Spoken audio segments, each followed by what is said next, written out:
Jeg er Hassan, lige før lukketid, lavet af Hoda, Mina, Yasin og Alexander. En kort resume. Digtet det handler om en tur til Fakta for at købe olivenolie. Jeg er Hassan, er helt vild med turen til Fakta, fordi det bringer ham nemlig tættere på hans mors boligblok og den lejlighed, fordi det går han forbi. Hvor han så nogle gange har muligheden for lige at løbe op og så hilse på hans mor og søster. Under turen så holder han pauser flere gange, hvor han rører en cigaret og snakker med nogle tilfældige mennesker. Når han så når til Fakta, der stjæler han så olivenolien og køber slik for pengene. Og så på vejen tilbage går han så en omvej ud omkring parkeringspladserne, hvor der står rigtig mange biler uden nummerplade. Han nyder roen ved den her gåtur, men roen forsvinder, fordi han på et tidspunkt taber den flaske olivenolie. Og ligesom den ro, kan man sige, den afløser så af den her frygt for farens reaktion. Han ryger så endnu en cigaret, før han tager sig sammen til at gå hjem og fortælle sin far om den her smadrede flaske. Og det får faren til at lede efter noget i skuffen, som kan gennemprøve ham. Analyse, hvor vi kigger på, hvor vi er og hvilket miljø vi befinder os i. Det lyriske jeg beskriver med nogle få ord, hvor vi er i digtet, og ordene han bruger i digtet karakteriserer hans miljø, som giver også et indtryk af dagligdagens konfrontationer med far. Ghettoen bliver en skrøbelig oase, hvor selvom han ikke kan forblive længere, finder han den her følelse af sikkerhed og hjem, skabt af moderens kærlighed. Og det kommer vi så ind på lidt senere, om den her mors kærlighed, og ja, hvor vi hører det.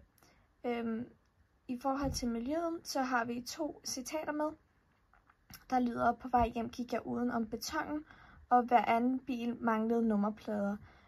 Og det beskriver lidt miljøet som et grovt miljø, og måske ikke det bedste miljø at være i. Så har vi lidt om hans opfattelse af sin mor.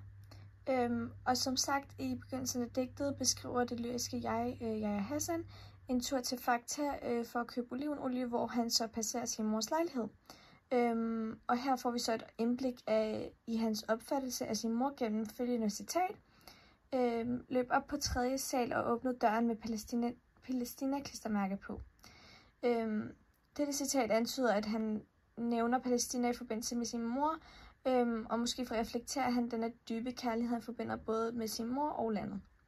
Og derover beskriver han også turene som et ekstil på toilettet, hvilket kan fortolkes som at det lyriske jeg kan få sådan en pause fra det miljø, han er i. Og så i forhold til hen imod slutningen af digtet, kan vi se et skift fra det her positive miljø ind til det negative, fra side 26 linje 19 til side 27, kan vi se, hvordan han forbinder sit hjem med som det negative, fordi han på forhånd godt ved, hvad der skal ske, efter han har tabt den her flaske olivenolie.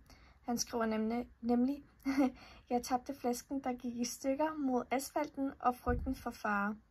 Den skide frygt var som en totempel i mit røvhul.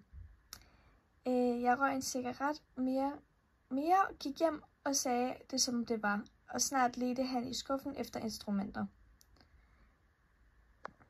Og det forklarer jo den frygt, han har for sin far, og det med at lede efter instrumenter, så kan man lige så godt tænke sig frem til, hvad der skal ske next. Og ja, så det viser ligesom det her skifte mellem hans mor og sin far.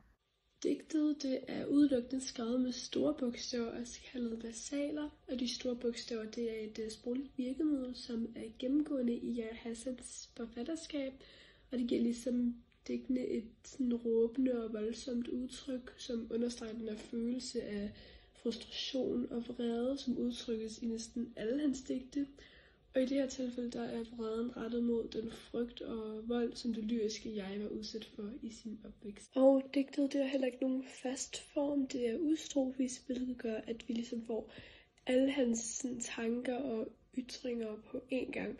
Og der er heller ikke nogen pauser i hans tanker.